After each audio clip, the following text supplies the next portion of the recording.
Good afternoon, everyone. Thank you for joining us. My name is Michael Marrero, and I will be the moderator for today's session and for this series.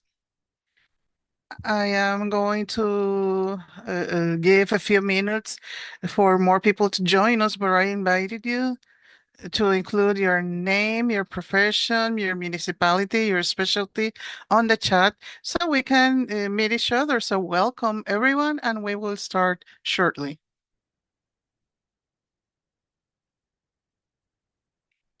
Very well. And for those who are joining us for the first time, this series is called Integrated Nutritional Intervention for the Management of Chronic Conditions in Primary Care. And this is an initiative from the PRST. And this is possible thanks to the collaboration of HRSA.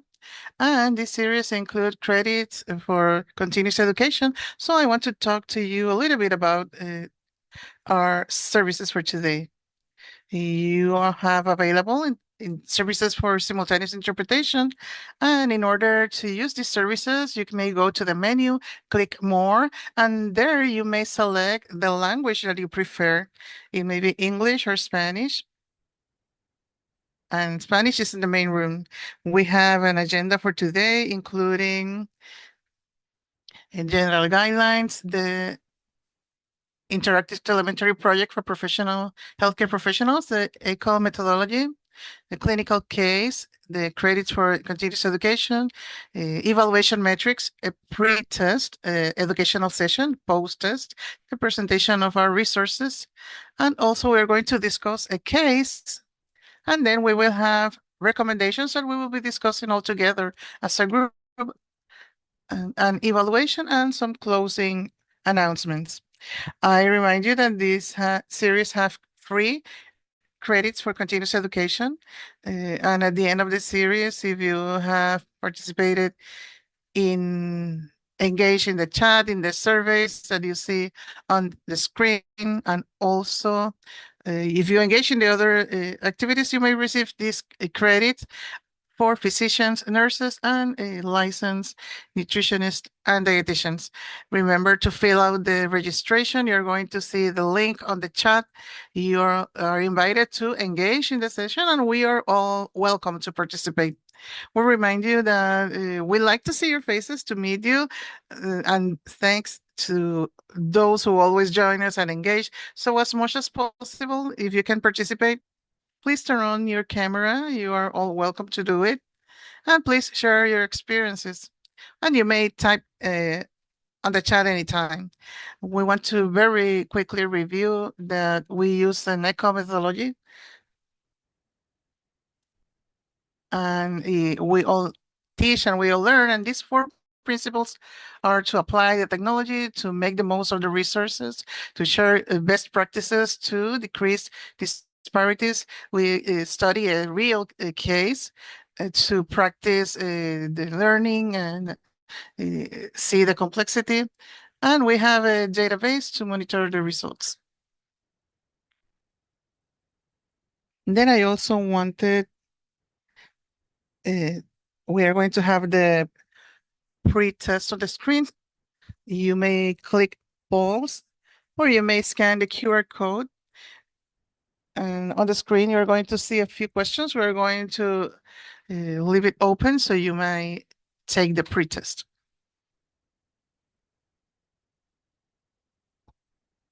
So while you answer the pre-test, I want to introduce our first resource, who is Dr. Edilberto Ocasio. He's a nephrologist, and today he is going to be providing an educational talk. So welcome, Dr. Ocasio.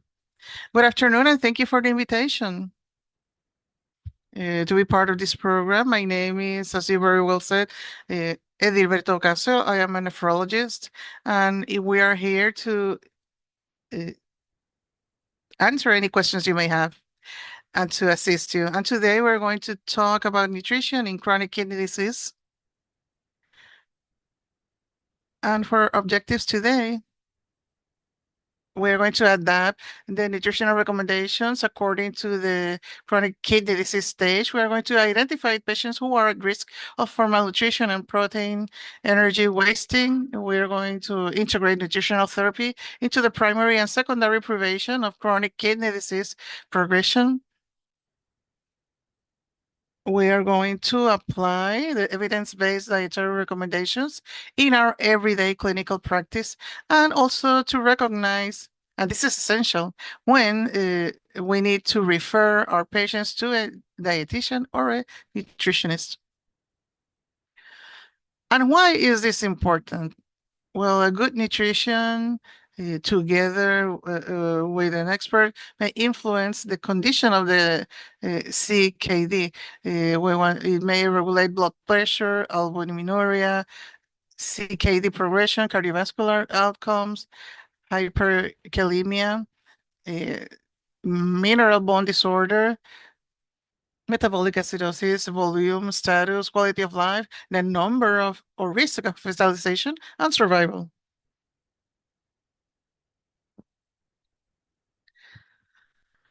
And what should we do when we have patients with CKD? We need to consider the nutritional assessment. We need to know if the patient is on dialysis, what is the stage, what is the degree of albuminuria, if they have an unintentional weight loss, if they have lost their appetite, if they have any symptoms of uremia, if they have diabetes or heart failure, if they're frailty or sarcopenia, and what is the patient's eating currently? What is their current dietary pattern? It is important to mention that there is no renal diet per se, so we need to adapt it to every patient and their reality. So we need to pay attention to the weight trends, the BMI, even though this metric is controversial and it has its limitations. We need to see the muscle mass of the patient, what is their functional status, if they are able to do their things or physical activity. We're going to check their laboratory trends, the food access, and the social determinants of health.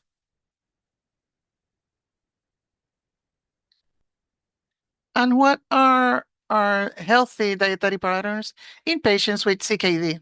The most recent guidelines from 2024 they emphasize that they need to have a diet high in plant-dominant foods, fresh foods that are not processed, a higher fiber intake, to reduce ultra-processed foods, to reduce the sodium intake, and this is very important. We're going to see it shortly. And we need to individualize potassium and phosphorus management. An example of these diets may be the Mediterranean diet, the DASH diet, modified appropriately for a patient, and a whole food plant predominant diets. And even though we know that this is a little bit complicated, and we are always try to avoid unnecessary restrictions for our patients.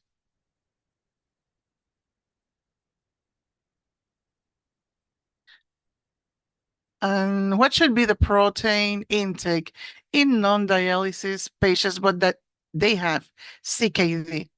Usually, if they are on stage 3 to 5, we'll limit it to 0.8 grams of protein intake per kilograms of body weight per day. We should not uh, aggressively restrict the protein intake in patients who, even though they have CKD, if they have frailty, sarcopenia, if they have protein energy wasting. I am going to explain it now.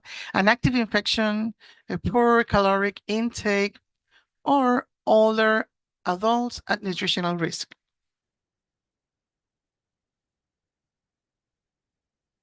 The PEW, it's complicated, and we should not confuse it with malnutrition.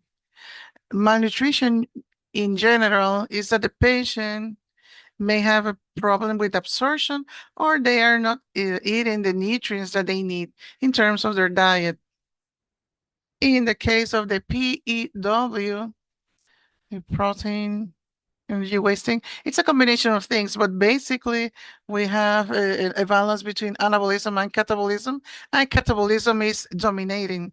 So the patient may be at dialysis, they are losing nutrients during the dialysis, and usually the patient, as they lose the kidney function, they have inflammation, and they are in a catabolism stage. And this could cause sarcopenia, losing muscle mass, and this is associated with cardiovascular disease, and it decreases or the quality of life and survival. And they are exposed to infections and also decrease the quality of life. So we're going to see that this is a very uh, broad term, including much more than malnutrition. And again, malnutrition, it's they are not absorbing nutrients or they don't have an adequate intake. Next. When should we recommend a patient a very low protein diet from 0.28 to 0.43 grams of protein per kilogram per day? Only patients who are highly motivated, who have a good follow-up, that they have a dietitian or nutritionist supervision, or that they have keto acid or amino acid supplementation. This diet is not recommended for patients with malnutrition or with catabolic illness, like PEW, hospitalized unstable patients, or patients who are frail. And it's important that with this protein restriction, this should never worsen the nutritional status of the patient. I am going to talk very briefly about dialysis patients, but usually it increases.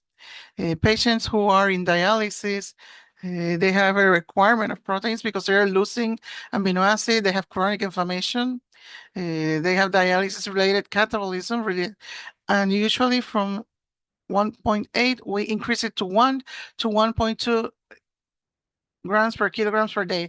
With peritoneal analysis, there is a variation in terms of glucose because these patients have glucose, so we need to be more strict controlling their sugar in their diet.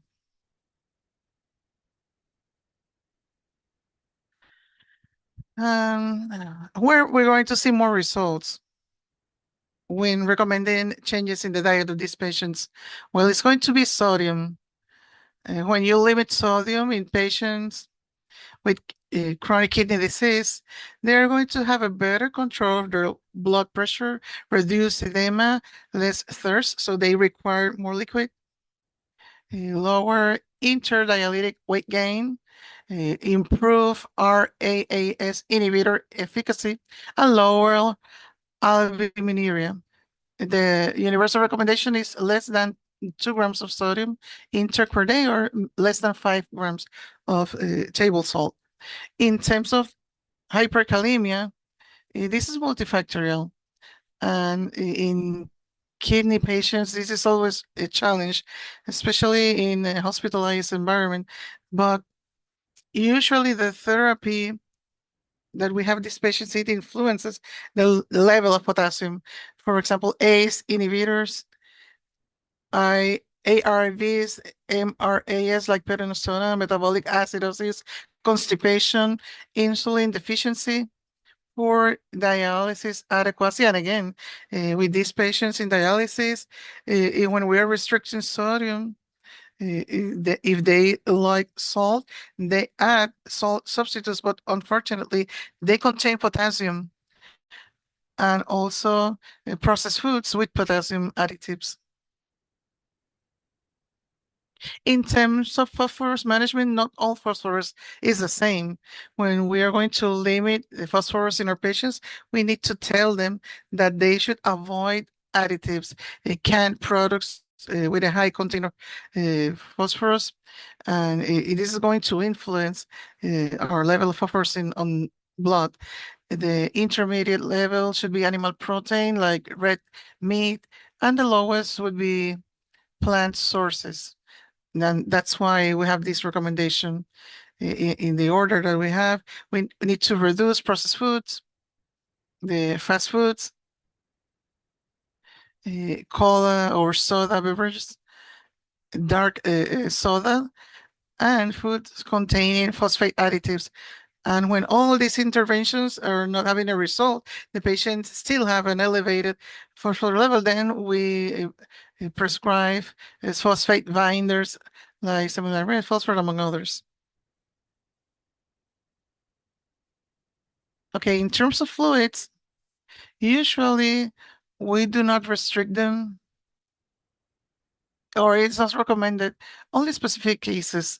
Patients with heart failure, significant edema, with oliguria, that they are urinating less than usual, hyponatremia, or patients with excessive interdiabetic weight gain. And sodium usually is going to, the singular change that is going to provide more changes in general, overall. And we should pay attention in our patients, and it is important, we need to pay attention to weight loss, unintentional weight loss. So if the patient is saying, well, I am exercising more because I want to lose weight, but if they say I am eating the same, but I am losing weight, that is a warning sign.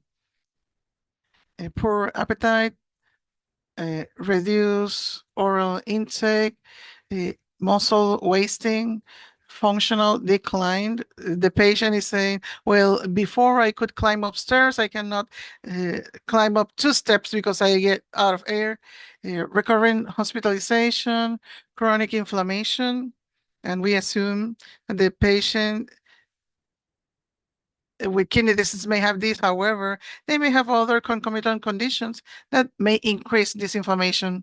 And also, albumin alone is not a nutritional marker, so we need to integrate it with other parameters.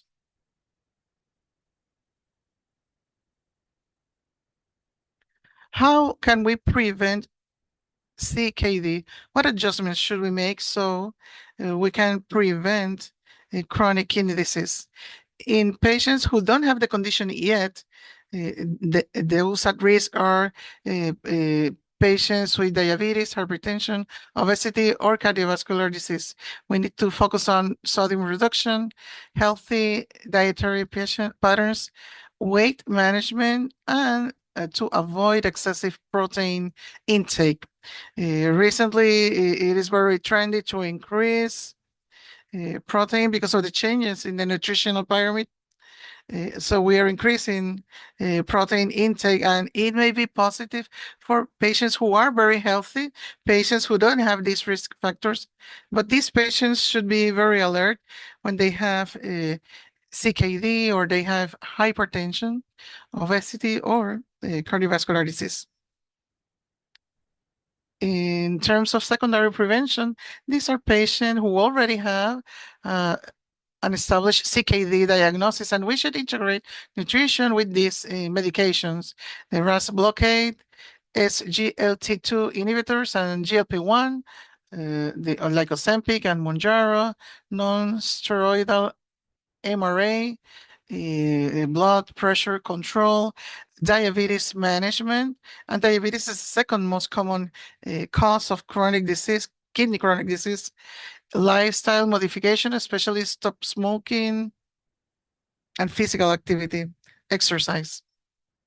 And nutrition should complement, never replace the pharmacological therapy. We may prescribe medication, but they should make changes in their nutrition, both of them at the same time, not only eating better, that's going to replace medication. It is multidisciplinary, so it is important, these multidisciplinary changes in the patient. And what I want you to learn from this presentation is that there is no universal renal diet. You're not going to say the patient, you're going to follow a renal diet because that is technically wrong. We want to individualize the diet hand in hand with the nutritionist, and they're very good nutritionists. Also, an excessive protein is not always good, especially in patients at risk with CKD. Once they start dialysis, then we need to increase the protein intake, and restricting sodium is going to be the best. Restricting potassium and phosphorus only when clinically indicated. We need to preserve a healthy plant-based eating whenever possible. And we need to screen every CKD patient for malnutrition. An early referral to a renal dietitian improves a care for our patients, and nutrition is an essential component of CKD management.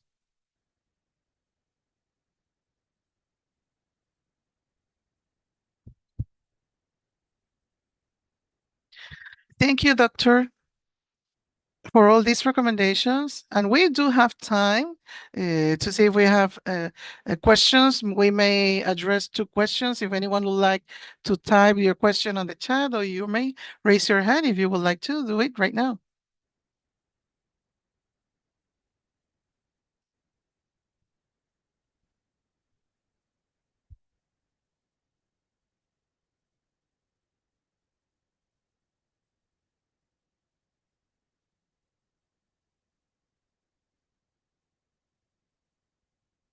Very well. I am not seeing any questions for now, so we will continue with our next expert. And here we can see the references from Dr. Ocasio. And we have Miss María Eugenia Rodríguez, a licensed nutritionist and renal dietitian. Welcome, and please go ahead. Nicole, we have a raised hand from Martha. Yes, good afternoon. I would like to say hi to Edilberto. I feel very proud. I'm very happy of seeing him. And second, I have a question. Maybe it is in terms of recommendations, what you are recommending regarding the importance of having a plant-based nutrition and having in consideration the uh, technology in Puerto Rico. What important is conveying this message in the community in terms of a Latin American diet with so much animal protein? How difficult is that implementation of those recommendations? Thank you. My experience, in especially in dialysis patients that I have seen more during my training, it's very challenging because many of them they eat everything that they have at home, what they are able to get. So it is a great challenge when restricting phosphorus, especially. This is a difficult struggle, but definitely we need to implement it in our culture and in our culture. We really like to eat meat, uh, so it's a challenge. Usually, together with the nutritionist and trying maybe with pictures or a list, we try to tell them what are you eating, what can we avoid, and they always ask, but can I, just eat this or that, but they eat a giant plate of red meat, and we know that it is high in phosphorus. So yes, it is a challenge. And what can we do? Well, we need to try to tell them we are going to reduce portions at least. You don't need to eliminate them completely. And many times, having a good rapport with the patient really helps. Building that trust that they can tell you well, doctor, I misbehave. I ate this, that week. Then we are going to try to be more strict with them. But definitely in Puerto Rico and in Latin America in general, we eat a lot of meat, canned products, a lot of fast food. So yes, it is a very big challenge that we have as professionals, and definitely we need to go hand in hand with the patient, and definitely we need to listen to them.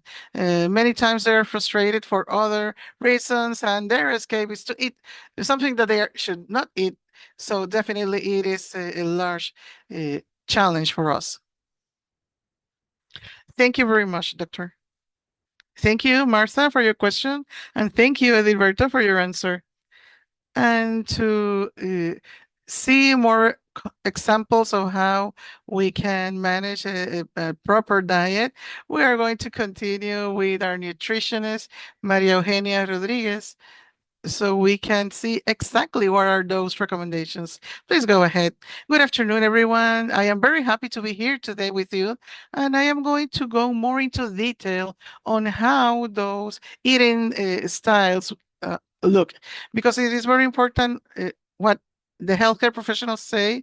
It is very important. We all want to be on the same page, and it is really important that we talk the same language, because it is not helpful if a healthcare professional is recommending one thing and then another recommends a different thing, because the patient then is going to be in a position of asking, what should I do? They told me these things, but another person told me this. So my goal for today is to be able to maybe give you some strategies that you could practice with your patients, but always, as Dr. Ocasio mentioned, we should always refer when it is necessary, because we have health allies that could help us in taking care of our patients in the best way. Next one. So some brief statistics that I wanted to mention, CKD in early stages, 1 to 3, mostly the primary care physician is managing them. So you need to be aware of all the changes that have happened and that will continue happening, because in these last years, we have new medications and science in nutrition continues advancing. So probably what we're recommending today, maybe it is going to evolve in 5 to 10 years, and it will continue changing. And unfortunately, in the United States, it is estimated that only 9% of people living with early kidney disease receive counseling from a nutritionist. And it is unfortunate, because that's where we have an opportunity to delay the progression of the kidney disease. And we may keep that patient without dialysis or without needing a transplant for the longest time.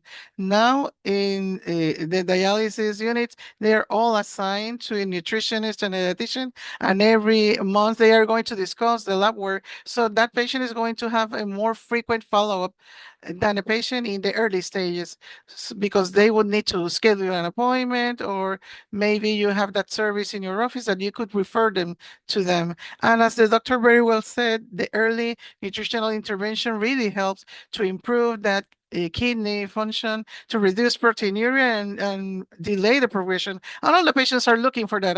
They say, I don't want to get into dialysis. So in my experience, this is a patient who comes very motivated. So when we explain to them the reason, and in my experience, it is a little bit easier if the patient is open to make those changes of introducing plant-based foods. Next one. So the primary prevention, I wanted to share some data with you. The doctor already mentioned the DASH or Mediterranean diet. The sodium restriction is not only in the food, but also the patient to get used to read the labels when they select food at the supermarket. And we need to remind them that when they eat out of the home, it is high in sodium what they are eating. So we need to ask several questions to learn about this. And as everything, we have extremes. There are patients that they don't eat anything, no salt at all. So that may be problematic as well. So we want for them to be in that happy medium. Usually we tell them between uh, 1,500 to 2,000 milligrams of sodium. We need to limit processed food and red meat. And red meat, it is shown to increase the risk of developing CKD. So this is a modifiable factor. And as very well the doctor said, now red meat are in that inverted pyramid. So we need to remind our patients that are high at a higher risk that they should not eat an excess of red meat. It should be in moderation. They should avoid ultra processed food and sugary food and to keep a good hydration. So patients that we already have with hypertension, obesity, or any inflammatory condition, we should think how that nutrition is going to support to prevent the development of chronic kidney disease. And we know that plant based nutrition like DASH or Mediterranean can reduce the risk between 23 to 28%. And they should eat whole grain cereal, for example. There's a lot of misinformation that the oatmeal is not good, that they cannot eat bread, rice, pasta. So what we want to guide these patients. If you like to eat those foods and you like the whole grain versions, we should include them. Not everything needs to be whole grain, but we need to incorporate. If you like whole wheat bread or whole uh, pasta or vegetables, beans. The advantage in our culture in Puerto Rico is that we like to eat beans. They are part of our daily food, and we know that beans they are protective, uh, and it is outside of the renal diet recommendations to eliminate seeds, nuts. It is not recommended anymore. So it is important in primary prevention, and in secondary prevention, we are going to incorporate beans and whole grain cereals. Fish, they are high in omega-3 at least twice a week. And we need to think in those patients who may be allergic or they don't like fish, then maybe an omega-3 supplement may be necessary in those patients. Seeds has shown nuts and seeds, they decrease the risk, especially with lower salt. Next one. So now we are going to see about stages 1 and 2. Generally, the recommendation is to improve the quality of the diet of the person. It's for the person to be eating nutrition moderate in sodium, and to explain to them everything that I have just mentioned, how we manage that low sodium nutrition. And it really helps me sometimes when they say that they eat a lot outside. Go to the websites and look for alternatives. What you order usually has this amount of sodium, but if you order this, it has lower sodium. So visually, that really helps the patients. Also, to increase the intake of fruits and vegetables, that's really important. So we want these patients to be eating fruits and vegetables every day.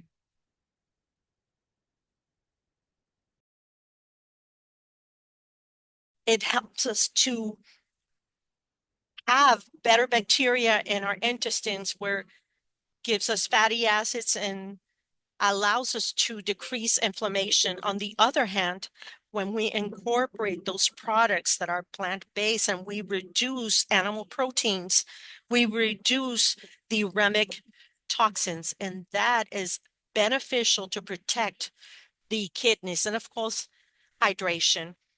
Patient has to be drinking. We need to check on that. And if it's difficult for them to drink more water, we have to look, for example, for strategies. Maybe you have to uh, look for the water colder or at the temperature of the environment, or maybe add something for flavor. We can use mint or something for the flavor. There are patients that said, well, I don't like the flavor of water, but we need to look at how we solve that without added sugar. And the other thing that we say no, never, is carambola star fruit, because it has oxalate and caramboxy, which are toxins and are not a benefit when the kidneys are not working well. And the other food that I tend to mention is, depending if they are using a statin, is the grapefruit. Those are the foods that I always say, no, never, never. The rest of the things can be part of their diet. for their kidneys. Obviously, depending on the stages and what is beneficial according to their history. So when we are in level 3A, 3B, we are going to do away with the excessive protein. And the problem now is that everything is full of protein. I don't know if you've seen it in the supermarket: popcorn with protein, water with protein, cereal with protein, the supplements, the bars. So we need to say, you know what? Protein is important because we want to keep the muscle mass, but we have to do away the excess because, as I said before, people get fearful and they do away with all the proteins, and that is not good either. So we have to explain to just avoid excess. And as a doctor, you can say, you know what? Do your portions using the palm of your hand. That's is something that we usually tell our patients, and we have to evaluate and we have to calculate, and based on that, our recommendations. And of course, we need vegetable proteins based on vegetables. And we have to give ideas to the patients. If you've never tasted tofu, if you've never had a vegetable-based food, I invite them to try it, because if you know the combinations, then you can promote that with your patients. And of course, avoid phosphorus additives. Usually, phosphorus is not high at this point, but we need to avoid excess. And the first thing that we're going to tell the patient is we're not going to eliminate all those foods that promote that naturally, but we're going to do away with the products that use phosphorus in an added manner. So if it's an elderly patient, if there is sarcopenia, malnutrition, and other problems, it's not necessary. If there are ulcers, if the person is in the hospital at that moment, what we want to do is improve the nutrition of that patient. And then when they're stable, we can talk about the protein restrictions. And I want to add here that the patients that we are already seeing them, the GLP-1, they lose appetite. And although we don't have guides yet, what we're seeing nationally is to increase from 0.8. Sometimes we add to 1, 1.2, less than 1.3, which the guides tell us. So the next guides that we will receive, we hope that they will comment in terms of the proteins that we are to give these patients. But right now, we don't have specific guides for that. Next. The benefits for a diet plant-based: it reduces the production of uremic toxins because the kidneys cannot work with that and it accumulates. This type of diet will help us with that, to have less in the body. Cardiovascular protection: when we eat a lot more of plant-based food, we are using less saturated fat, more fiber, and that helps us with the heart.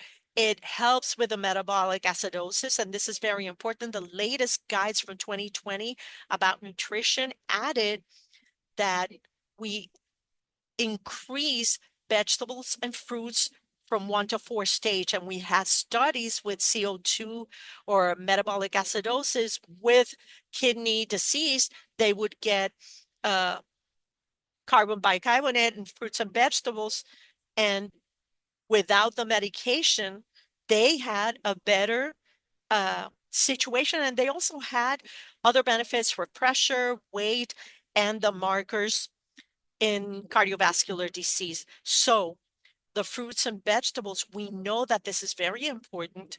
And many times, because of the potassium, people stop eating fruits and vegetables. So it's very important that we emphasize with our patients that even if they have a little bit of a problem with potassium, we need to eat fruits and vegetables, and we are going to choose those that are lowest in potassium, but we're not going to stop eating fruits and vegetables because of CKD. And it reduces proteinuria and inflammation and less phosphorus. And here, going over what the doctor already mentioned, we're going to focus on avoiding the first thing we see, the phosphorus additives. So we need to,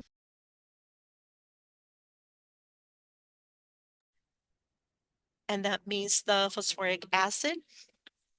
is more available for additives. And this type of additives can be added to many, many things.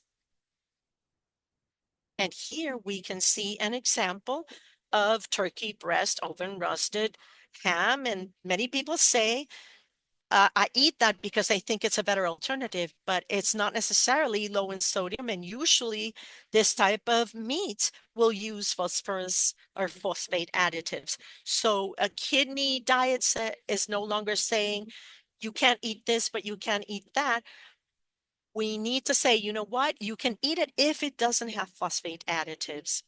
So uh, the diet that we used to have before, it's avoid and restrict, low phosphate. Now we're talking about in the new diet, the quality, fruits, vegetables, less processing, more plant-based. And you can see here a combination of tofu and beans. You are going to find that when they taste tofu, I have a lot of elderly patients, and when they taste it for the first time and we explain to them how they can prepare it, they will incorporate it in their diet. So we have to talk about the benefits and give them the idea so that they will be more open to it. Next.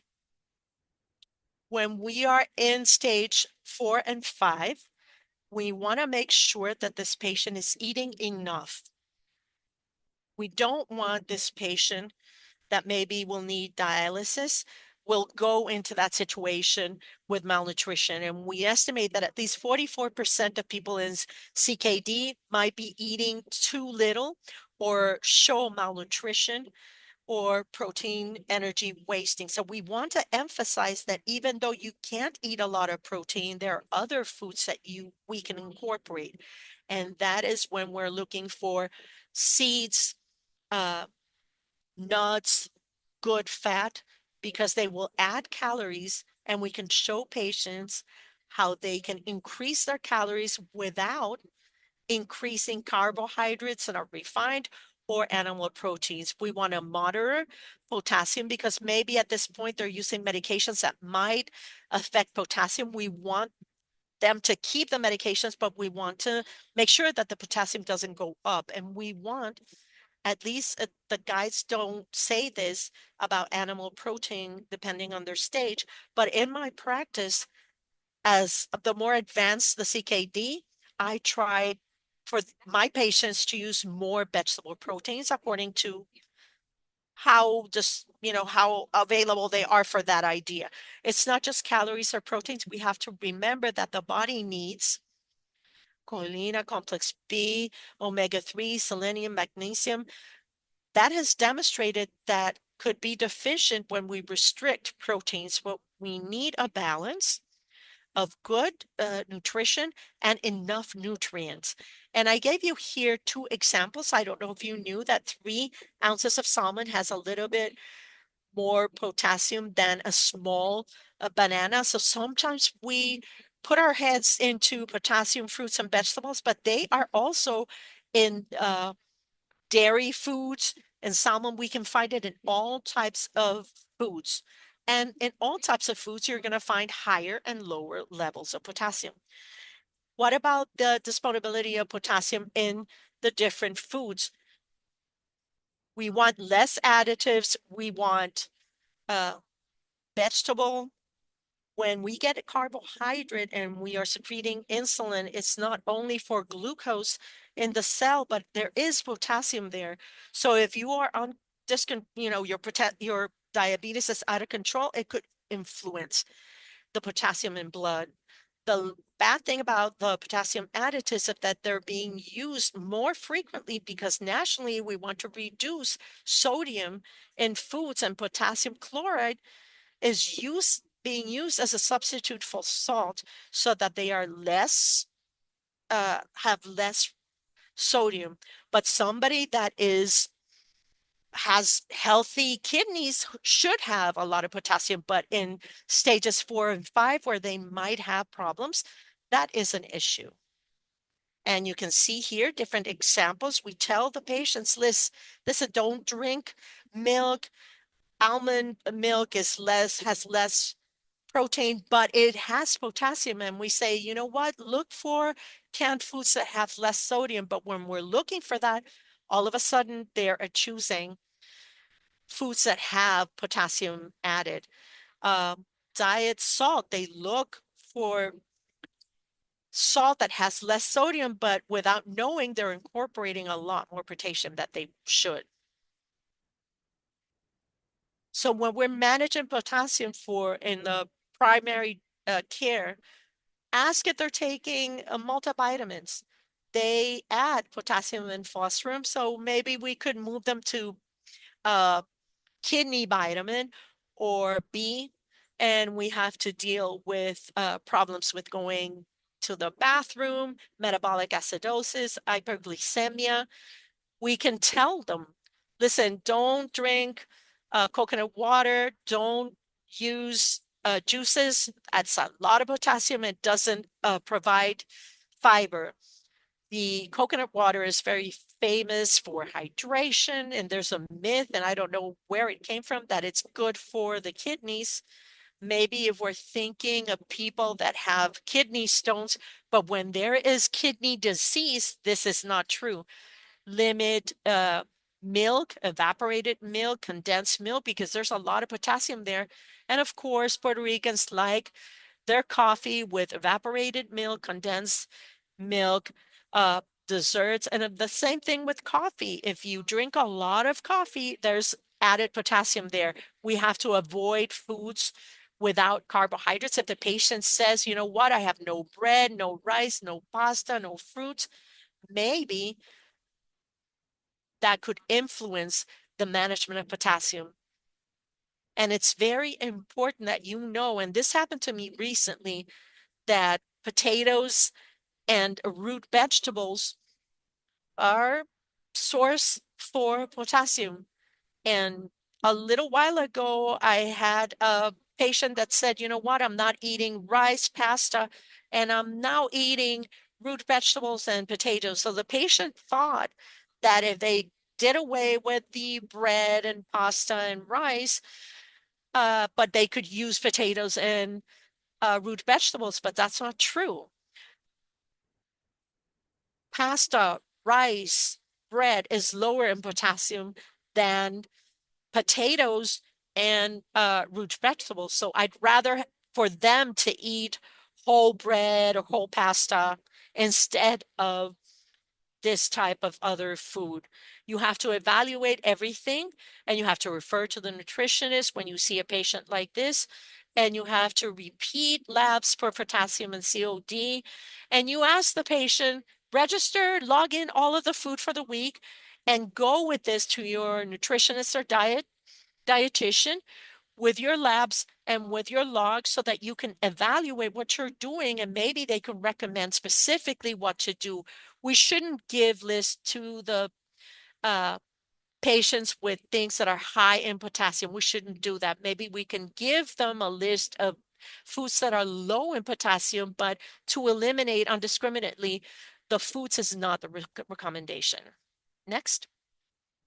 So in summary, scientific evidence supports that the quality is more important now. We want to keep this patient in good nutrition. And sometimes we're afraid, or they're afraid of going to dialysis, and they stop eating, and we have to check them out, and we need to show them that yes, they can protect their kidneys, but it's very important that we monitor them. And of course, we have to refer them to a licensed dietitian and nutritionist. But if there's somebody that has a, say, CKD, we should have somebody that's an expert in the disease. And as educational material, I gave you here a list of kidney shopping. Sometimes they go into the internet and they find everything that you shouldn't buy or shouldn't eat, but maybe you could use this as the entry point, because this is the place where they can learn what they do or what they can buy and eat. Thank you so much for all of those recommendations.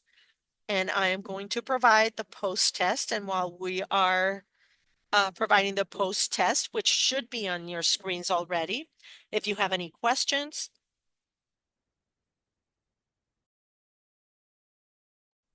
or for our expert resource, please raise your hand or use your chat.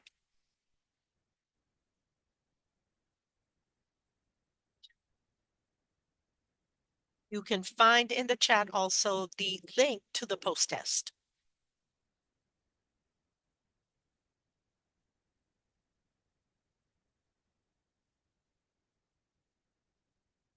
Nicole, we have 2 questions in the chat.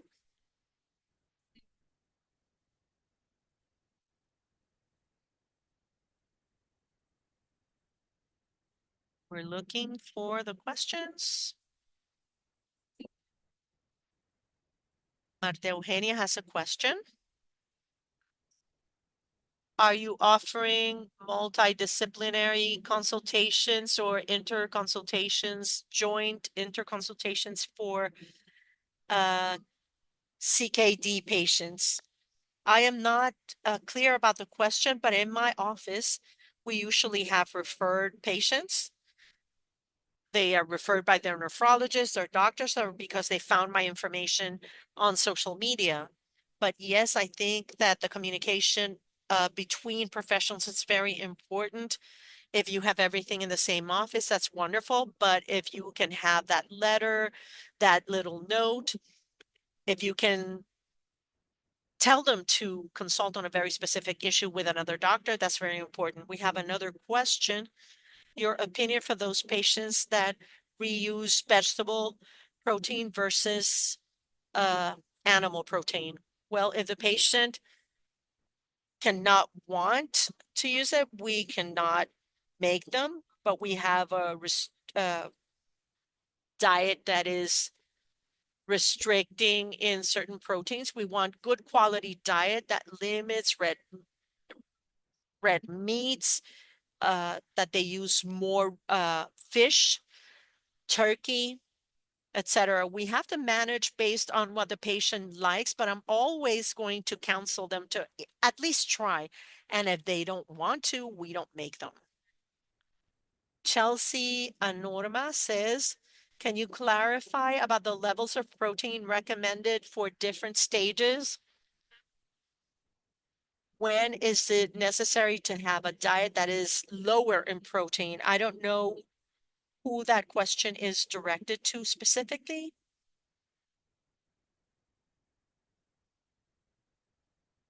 Any of the professionals, Chelsea says on the chat.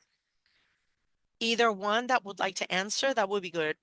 Well, I can answer from my experience and my point of view. When diets are less than 0.8, many times they're going to need amino acids that are very expensive and are not covered by insurance, and they can cost about $150 a month.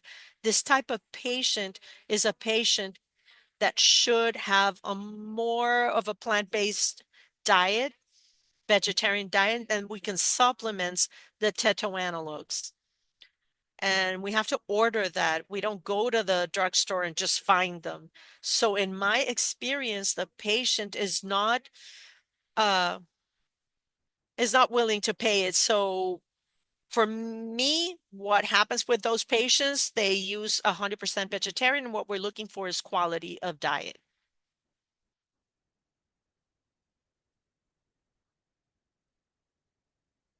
Edilberto, I don't know if you would like to add something to that.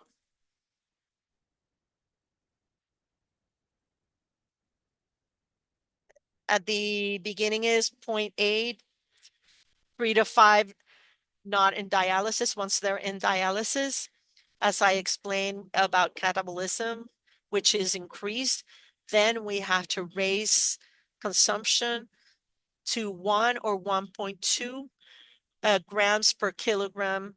And a stage 1 or 2, we don't restrict protein consumption, but we want them not to use excessively. So 1 to 2, no restriction, 3 to 5.8.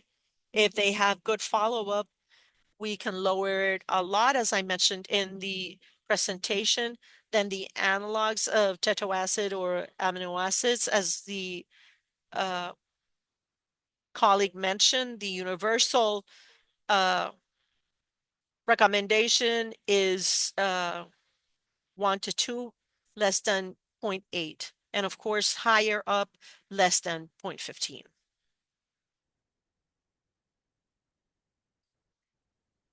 Doctor, here we have a comment that says some patients like Centrum.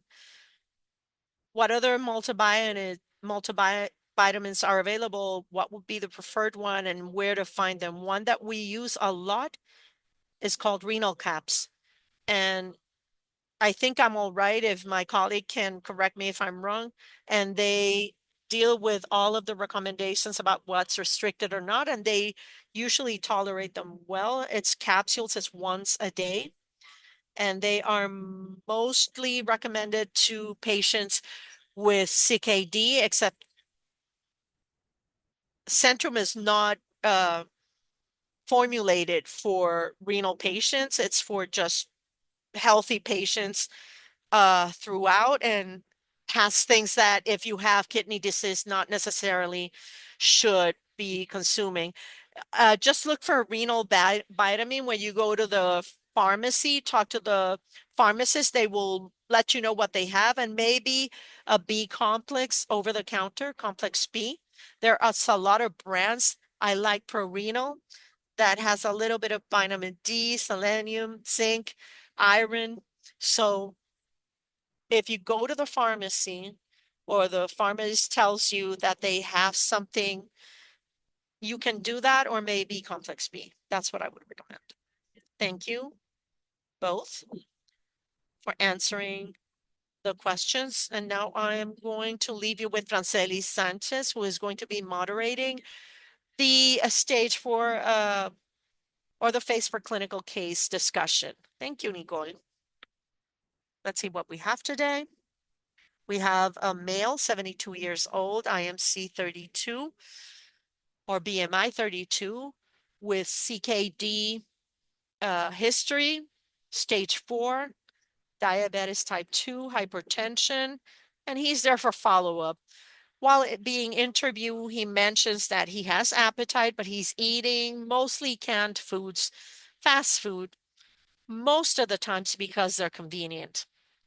When he cooks at home, he uses a salt substitute that has potassium. He also says that he's having chronic problems going to the bathroom.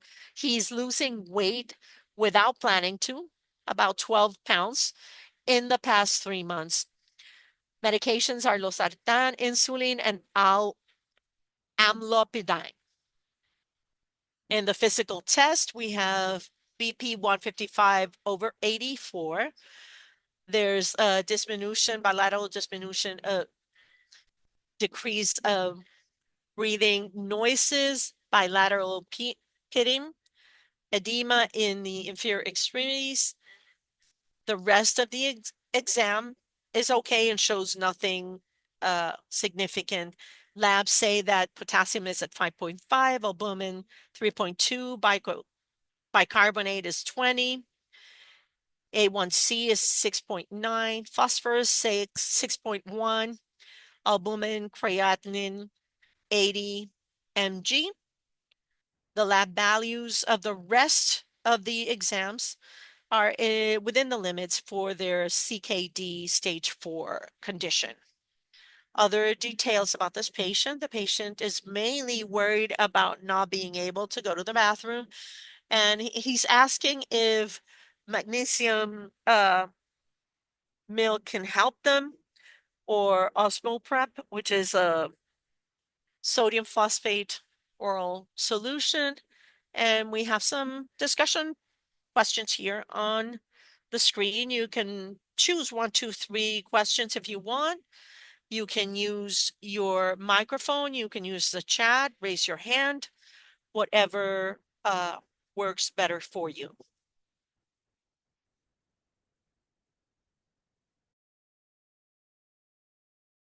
We have the first question for discussion. This patient, does he have the criterion for a renal nutritionist dietitian, should we restrict their protein consumption?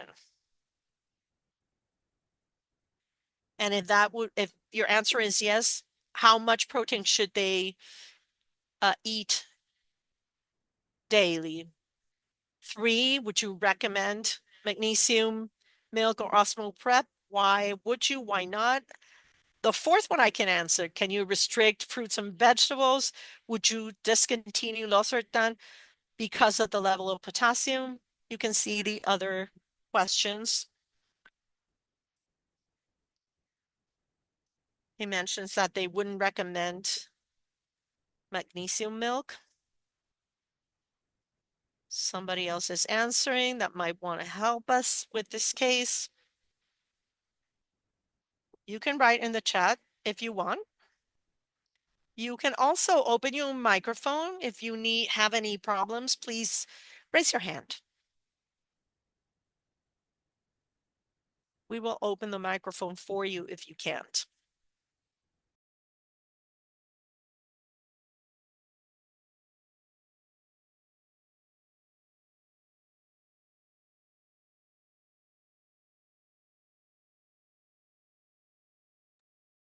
I can also go back to the slide. We have some recommendations here. Add legumes, fruits and vegetables because they are rich in fiber, and that would help them go to the bathroom. If anybody of our resources wants to open their microphone.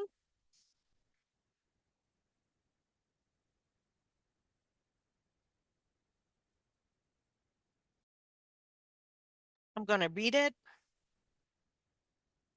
Doctor says,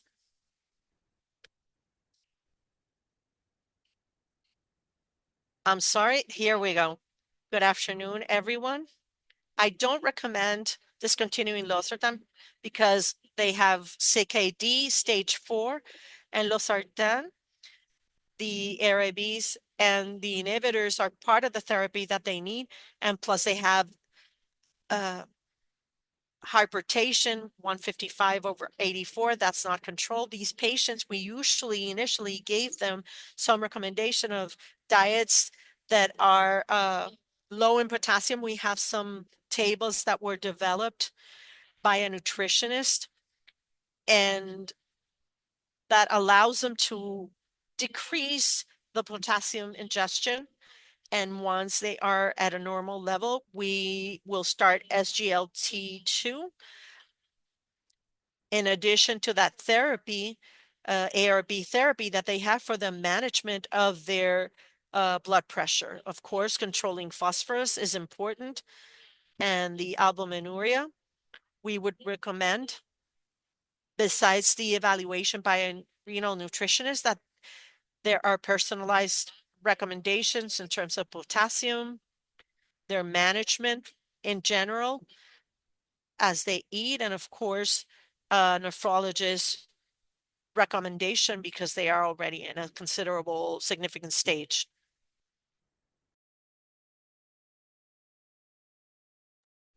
I agree. And if we could go back to the history, yes, I would like to add that specifically about when they cook at home, uh, we could start with that because the patient, since he is already eating out, and when he eats out, it is fast food. Uh, also, when he cooks at home, it is canned products. So we could start reducing that. And as the doctor very well said, we should not stop losartan because it helps with hypertension and proteinuria. It is a patient with 80 milligrams of proteinuria. We leave it as the last resource. So we first try to make changes in lifestyle. So for this patient, we may recommend trying to eat out less frequently, limiting canned products. Yes, stop using the salt substitute because it has potassium. And for constipation, to use other medications, or as it was well mentioned in the chat to increase intake of fiber and vegetables. I would like to add, since CO2 was low, to correct the CO2 and also constipation, because when there is constipation, potassium is more reabsorbed. So those two things may help, in addition to eliminating the salt substitute, it could help to correct the CO2 and constipation, and even the potassium could be corrected as well. So in terms of fresh fruit and vegetables, we have a recommendation with fruit and vegetables with lower intake, lower amount of potassium, and the beans is it helps with protein-based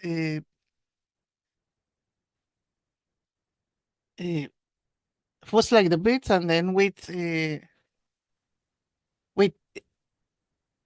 chickpeas as well.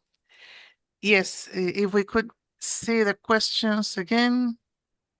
Okay.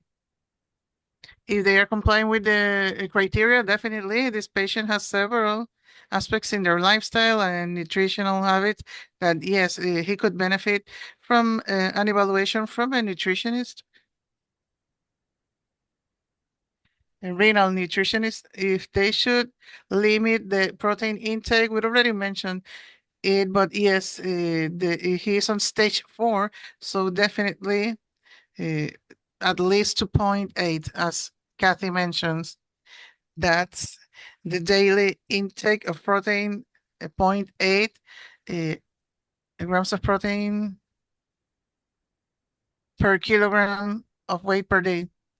No milk of magnesia because it has magnesium.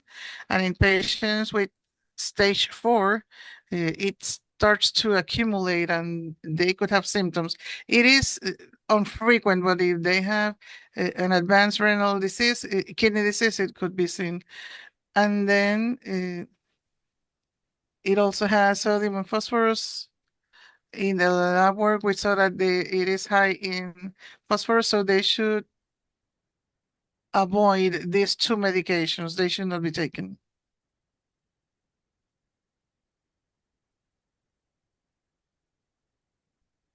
Yes, they should avoid salt and use herbs.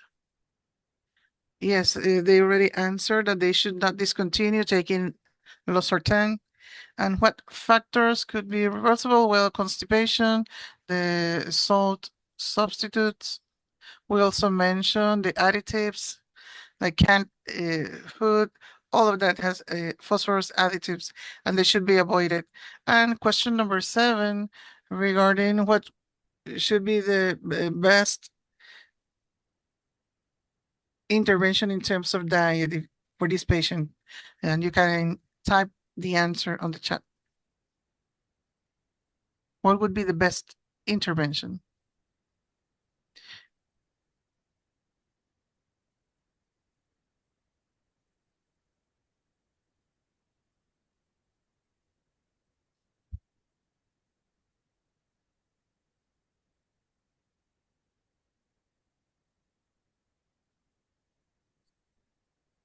And there is no correct absolute answer, but I think that fresh vegetables and more fruit and vegetables.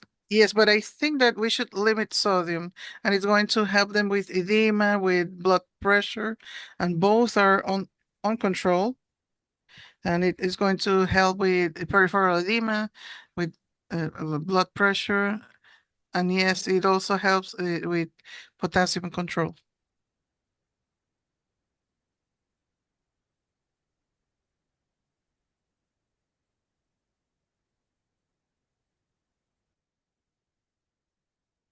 Yes, I think what Dr. Hernandez mentioned is important. We also need to see the cooking skills of the patient.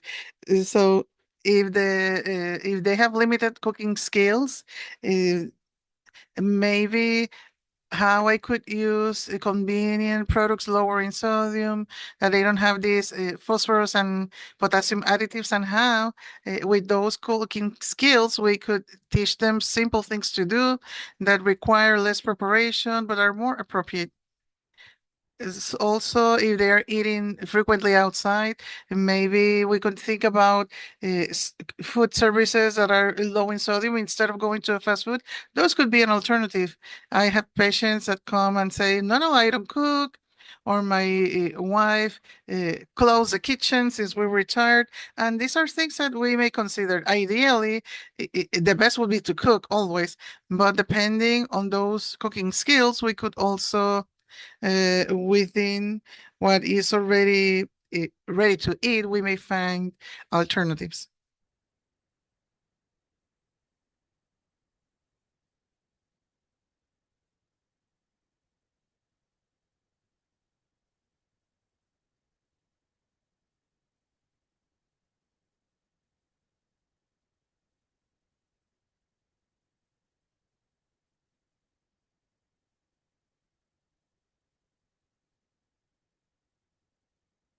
If you would like to go back to any slide of the presentation, let me know, and we could do it as well for the benefit of everyone.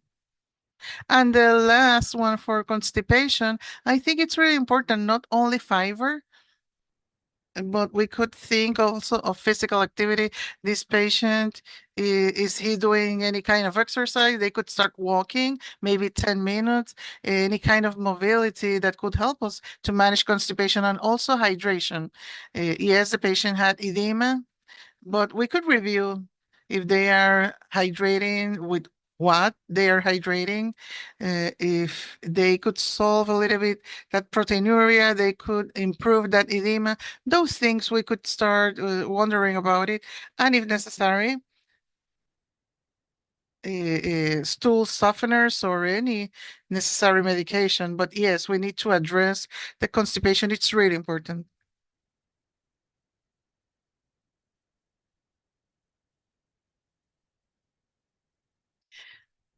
The phosphorus and potassium binders, usually the potassium binders as well as the potassium, we reserve it if the patient is complying with the diet and restrictions according to the uh, nutritionist.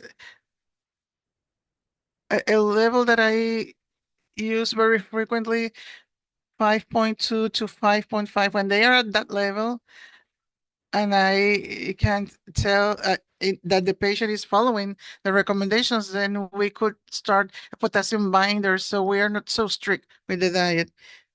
There are many that I use Evercama very frequently, uh, and for phosphorus, the one that we use is 5.5, the same as with potassium.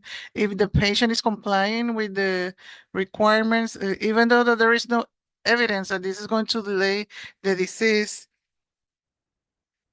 with the minerals on the bones, it helps to delay the kidney disease per se. We could use sevelamer, and if the patient is using uh, having problems with calcium, low calcium, then we could use phosphorus. In terms of Toms, this is controversial because Toms, as well as false, they have a lot of calcium. And if the patient already has a problem with high calcium for any reason, maybe they have a multiple myeloma problem or other reasons for having high calcium, they should not take Toms. If it is a good fix while they have an evaluation by a nephrologist or a nutritionist, but they should be careful. We need really pay attention to the calcium levels. Potassium 5.2 to 5.5 and phosphorus 5.5. Those are the levels that I use at my practice.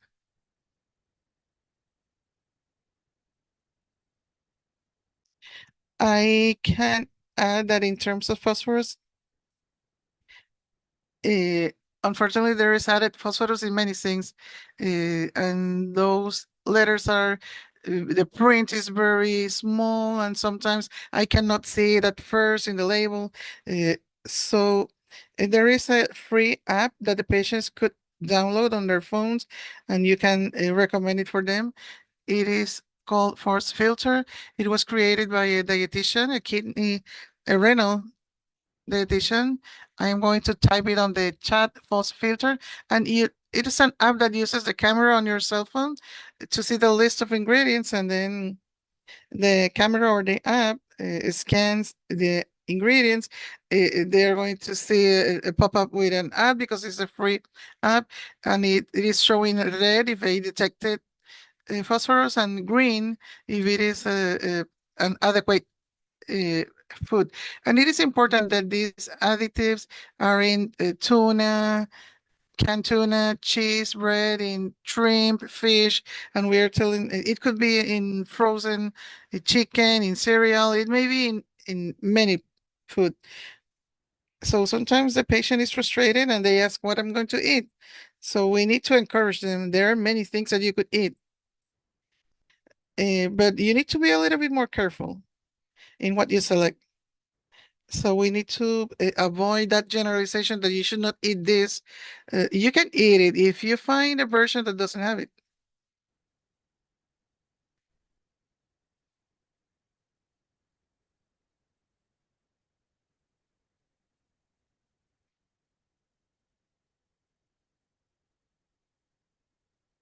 Thank you to both of you for your recommendation. And here we have,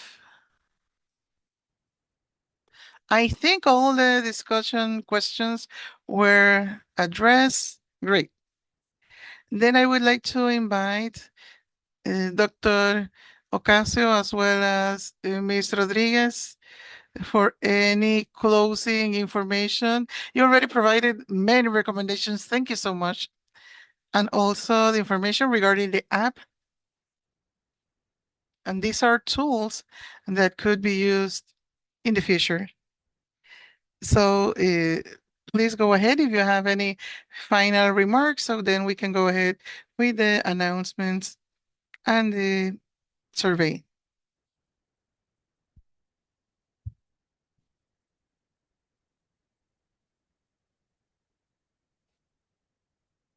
Well, I am going to leave you my contact information, my email address in case you have any questions.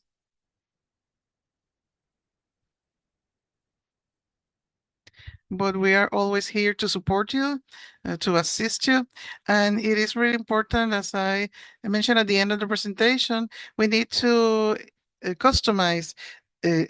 Every patient is different. They eat different things or they avoid certain food because of their culture, as Dr. Martha mentioned. And many times the patients, they eat whatever they have available, and we cannot judge them because that's what they are able to get. So it is important to listen to the patient, to make early referrals, and to individualize the diet. There is no universal kidney diet. So we need to adapt it according to the needs of the patients.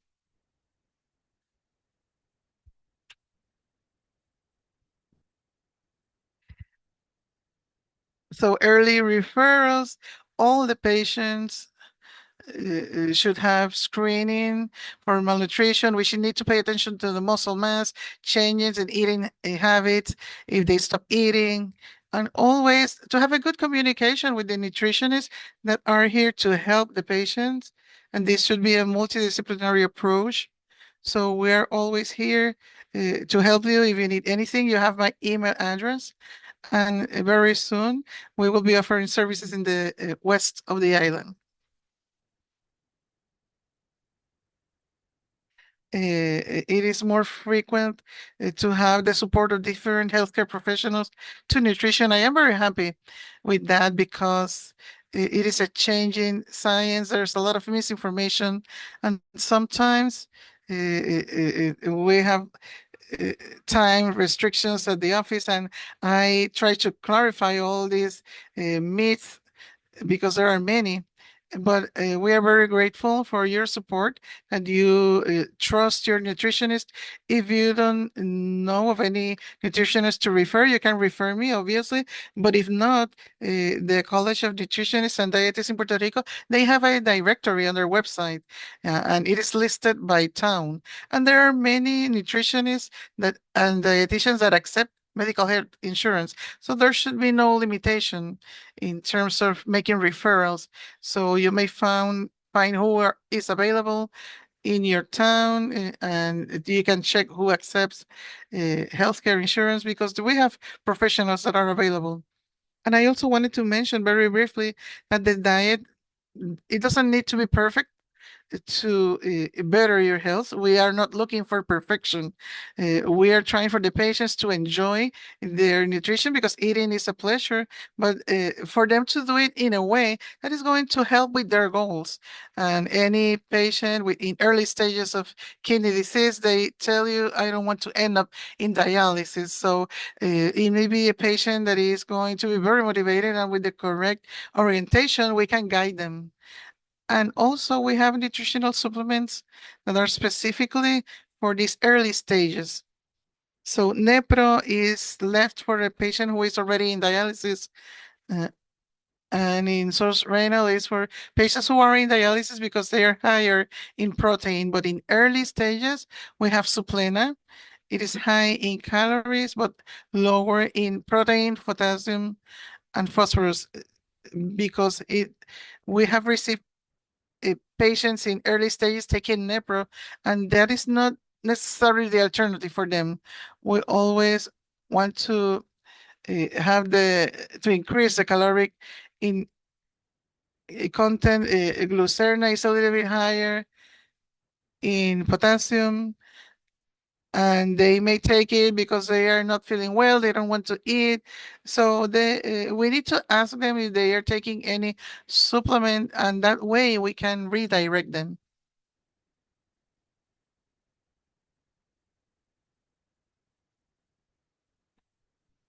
Thank you very much. And here, okay, the doctor already answered that question. Excellent.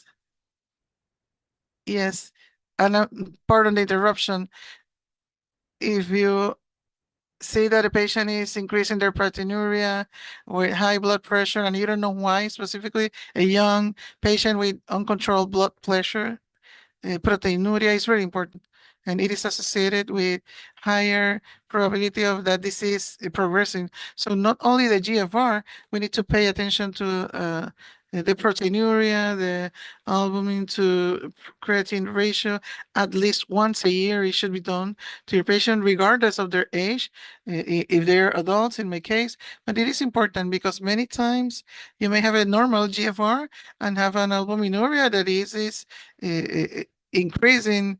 So those patients are going to benefit from an evaluation by a nephrologist and a renal kidney nutritionist because there is pharmacological therapy, but it is important information that could help to controlling that proteinuria and to prevent that condition to progress. Thank you so much, doctor. Also, I would like to let you know that we have the survey. If you could fill it out, please. And that really help us to improve our resources that we have for these presentations and the topics, the questions. So your feedback is really important. Thank you so much. Thank you to all of you for joining us, and we want to have a variety of experts. And this conversation that we had today, from the perspective from a nephrologist and a kidney nutritionist, has really helped us to see that management of this chronic disease. Also, I would like to make some announcements. We have a conversation on digital health. It is open to all the physicians who would like to take part. We will be recruiting a limited number of uh, physicians interested in medicine, in telehealth by region, a gynecologist, pediatricians, and family physicians. We have these events in different areas. We still have some space available in Mayagüez, in the Holiday Inn. In San Juan, it is already sold out. On August 20th, we have it in Ponce, in Alof, and on August 25th in El Buen Café in Atillo. So you can have a coffee with us and have this conversation, maybe some tea. And from 3 to 6, we are going to have that conversation. So we appreciate your collaboration. And remember that today this session is recorded for educational purposes. It's going to be added to our digital library, and you may find it in recursos.prpht.org. There is a variety of topics and formats. Also, I wanted to mention that the next session is on mental health and nutrition. It is an integrated focus on primary care, and we are going to have two experts. One is going to be our psychologist, Adriana Oven, clinical psychologist, and the nutritionist, dietitian Kate Ortiz. So if you have any case that you would like to submit, including mental health, please submit that clinical case so we may consider it for our next session that is going to take place on Wednesday, August 19 from 3 to 4:30. So we like to discuss these cases and to share this experience because we can all teach and we can all learn. So thank you so much, and we hope to see you on August 19th. Have a wonderful evening and see you next time.